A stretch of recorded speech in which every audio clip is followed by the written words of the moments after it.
Every great French toast has two important elements to it: the bread and the batter. The batter is just a simple custard: eggs, milk, and then some flavorings. So first I'm gonna measure out my milk. And this is 2 cups of milk. And this makes about enough batter for 1 loaf, depending on how stale your bread is. Now I'm going to crack my eggs, and I'm using 3.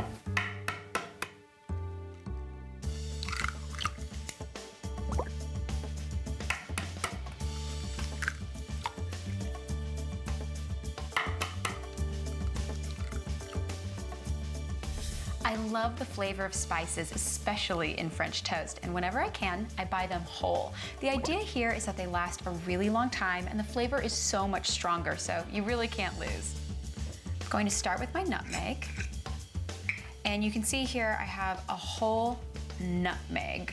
And all you do to break it down, you don't have to crack it or anything like that, you just grate it, just like this. And nutmeg is a very strong flavor, especially when you're using it whole like this. A little goes a long way, so I'm only adding about 1/4 teaspoon, or like a small pinch. And it's the same with cinnamon. I like to buy it whole and grate it fresh. It tastes so good. And the cool thing about using whole spices is they last up to 2 to 3 years. The ground ones, only 6 months, so it's totally worth it. And this, a fine grater, is one of my favorite kitchen tools. I use it for zesting, I use it for this. It's just super useful. I'm gonna give it a quick whisk just to integrate all of the ingredients. And I want it really smooth. It doesn't need to look like scrambled eggs. It needs to be even further along, just an all even color. Well, that looks good. Time to add one of my favorite ingredients, vanilla. And I like to add this at the very end because it'll take a while, but vanilla can curdle raw eggs. So I'm just gonna do it at the very end. Just about a teaspoon of vanilla. You don't need to overpower it. This smells amazing. The combination of vanilla with cinnamon and some nutmeg, so good. And now for my secret weapon, the cornflakes.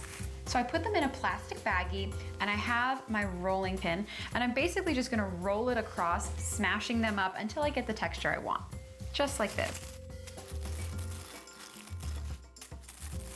Well, this looks perfect. I want the flakes to be small enough that they cling to the French toast, but not so small that you lose all that wonderful texture.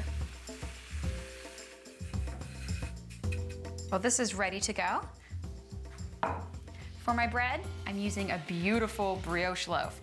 I love this because it's an egg bread, so it's really rich. And typically, the more stale the bread, the better the French toast. So this one's been sitting out for quite a while. I love my French toast nice and thick, so I'm giving these about a 1-inch slice.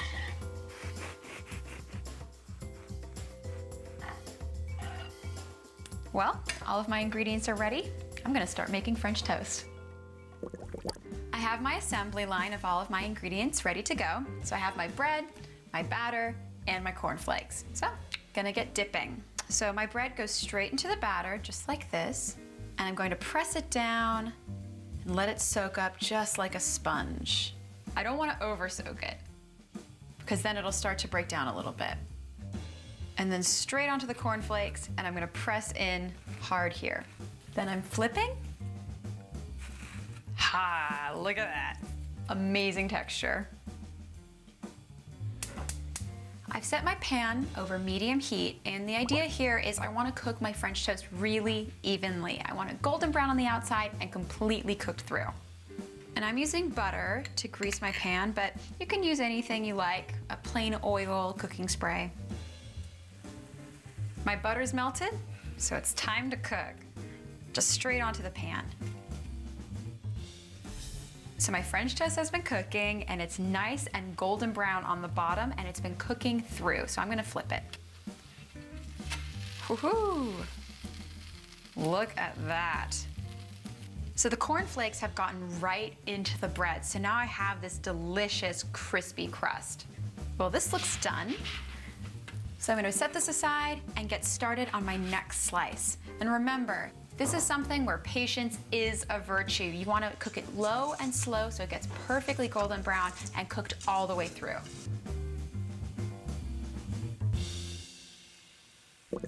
I can hardly contain myself. This needs some syrup and powdered sugar.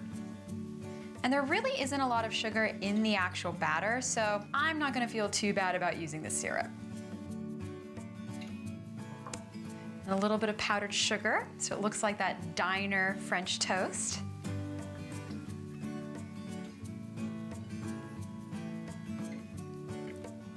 And now, I'm gonna give it a try.